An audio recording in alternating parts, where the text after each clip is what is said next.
آپ اپنے بستر پر آرام کی نیند سو رہے ہو اور آپ کو یوں محسوس ہوتا ہے کہ آپ کے سینے پر کوئی بھاری مخلوق چڑھ کر دبوچ رہی ہے، گلا دبا کے مارنا چاہتی ہے۔ آپ خود کو چھڑانے کے لیے ہاتھ پاؤں چلاتے ہیں لیکن حرکت نہیں کر پاتے۔ اچانک آپ کو محسوس ہو کہ آپ کو فالج ہو گیا ہے۔ جاگتے ہیں لیکن حرکت، بول یا آنکھیں کھول نہیں سکتے، جیسے کوئی آپ کے کمرے میں ہو، جیسے کوئی چیز آپ کو نیچے دھکیل رہی ہو۔ یہ احساسات کئی منٹ تک رہ سکتے ہیں اور اس کو سلیپ پیرالائز یعنی نیند کا فالج کہا جاتا ہے۔ تو بات کرتے ہیں نیند کے فالج کے وجوہات کی۔ نیند کا فالج اس وقت ہوتا ہے جب آپ جاگتے یا سوتے ہوئے اپنے پٹھوں کو حرکت نہیں دے سکتے۔ اس کی وجہ یہ ہے کہ آپ نیند کے موڈ میں ہیں لیکن آپ کا دماغ متحرک ہے۔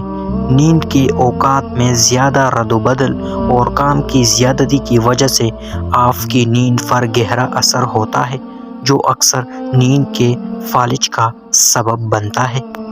کیا یہ ایک سنگین مسئلہ ہے؟ تاریخ میں تقریباً ہر ثقافت میں سایہ شیطانی مخلوق کی کہانیاں موجود ہیں جو رات کے وقت بے بس انسانوں کو خوفزدہ کرتی ہے۔ لوگ طویل عرصے سے نیند کے فالج کے مسئلے سے دوچار ہیں۔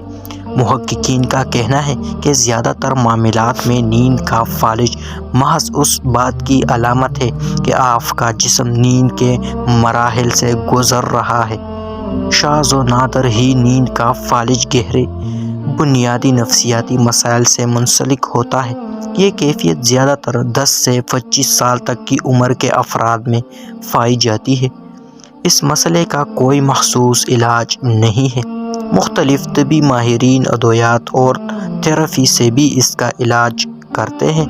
نیند کا فالج روکنے کی تدابیر: روزانہ 6 سے 8 گھنٹے کی نیند لینے کی کوشش کریں۔ ہر رات تقریباً ایک ہی وقت پر بستر پر جائیں اور ہر صبح ایک ہی وقت پر اٹھیں۔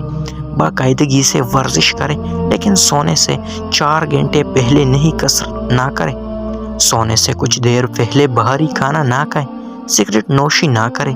الکوحل اور کیفین کا استعمال ترک کر دیں اور پیٹ کے بل نہ سوئیں، کیونکہ ان چیزوں کی وجہ سے نیند کا فالج ہونے کا امکان بڑھ سکتا ہے۔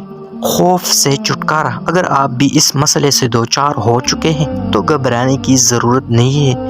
آپ اپنے طرز زندگی میں تھوڑے سے بدلاؤ اور میٹھے نیند سے دوستی کر کے اس پریشانی سے چھٹکارا پا سکتے ہیں۔ اپنے ذہنی کیفیات پر قابو پائیں، کھانے میں اعتدال اور اپنے ذہن کو فکروں سے آزاد کر کے بستر پر جائیں تو شاید ان پراسرار حملوں کا سامنا کرنے کی نوبت نہیں پیش آئے گی۔ ہمارے چینل کو سبسکرائب ضرور کر لیں۔